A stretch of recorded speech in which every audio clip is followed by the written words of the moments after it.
This is checking the sound on January the 8th, 1993.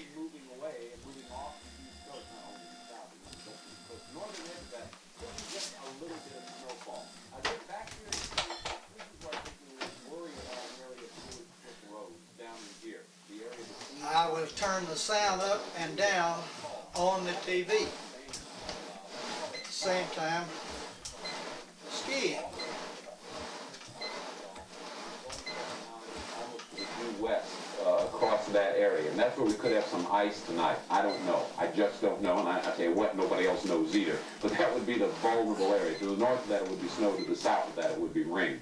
This is the heavy snowfall in the Rockies that we were talking about. See the storm moving into the northwest? Let's take a look at that by tomorrow. Tomorrow morning, that storm moving into the northwest moves to the south. So we'll see more rainfall in California. It'll start to pick up, particularly in northern California. Again, snowfall in northern Sierra Nevada. The snowfall will continue in the Colorado Rockies, and more rain scattered across the southeast as the heavy rain just touches the southeastern coastline. Then by Saturday night at 7 p.m., you'll see that area of rainfall moving off the southeastern coast. Scattered showers back into the lower Mississippi Valley, and again, that band of ice is possible in between the rain and the snow. Again, I don't know how wide it will be. I don't even know if there'll be any at all, but there is that possibility if you're traveling this weekend. Be aware of that. When heavy snowfall continues in the Rockies, look at this. By Sunday, the next storm comes rolling into California. So although we keep scattered showers in the California forecast, and I mean for the entire state of California, keep scattered showers in the forecast, certainly by Sunday, more significant, constant rainfall is going to come rolling back into the area. Well, with all of this snow, it's a headache for the travelers, but it's good news for the skiers. Here is the CNN ski report.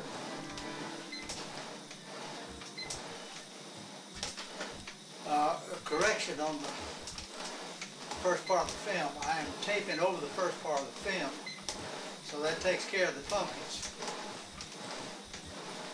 But the latter part of the film, especially the part on the treadmill, was in 1990.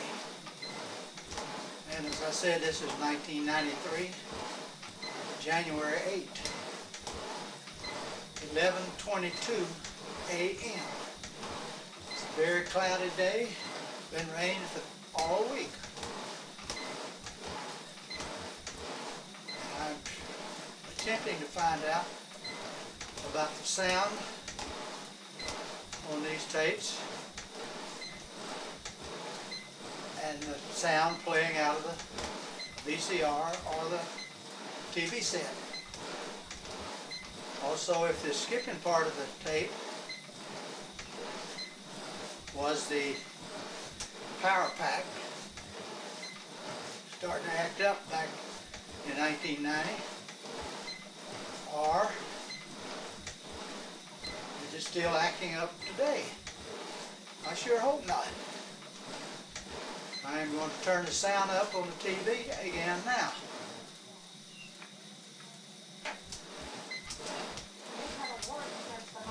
Illinois couple accused of leaving their two girls home alone while they vacation in Mexico. Authorities will be looking for signs of cruelty to the children. David and Sharon Shue are charged with child abandonment, cruelty to children, and child endangerment. The 9- and 4-year-old girls were found after a tub in their comfortable Tudor home overflowed, causing an electrical short that set off a smoke alarm. The state of Illinois took custody of the children who are now in foster care. By most measures, Native Americans, American Indians, rank among the least healthy U.S. groups. Their medical condition could have cultural roots, and CNN's Ed Garston reports on the effort to bridge the culture gap in the healthcare system. And now turn the sound down.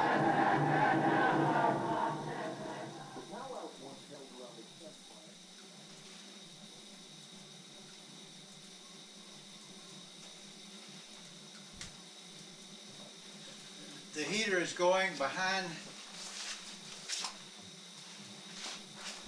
the camera, so it may be a slight heater sound.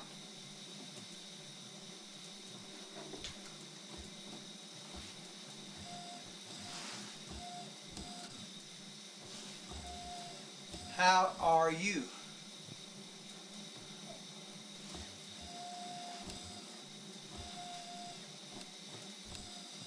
1, 2, 3, 4. Testing. 1, 2, 3, 4. 5, 6, 7, 8. 9, 10, 11, 12. 13, 14, 15. 16, 17, 18. 19, 20. 21, 22, 23. 24, 25, 26. Well, well, let me read something. Okay, I'm reading from the tape. This video cassette is designed exclusively for use with video recorders that carry the VHS logo. Care of the video cassettes. Before each use, rotate tape hub with your fingertip to remove any slack tape. When brought in from the cold, allow the cassette to acclimate to room temperature at least 2 hours before use. Again. That ought to be enough testing for one day.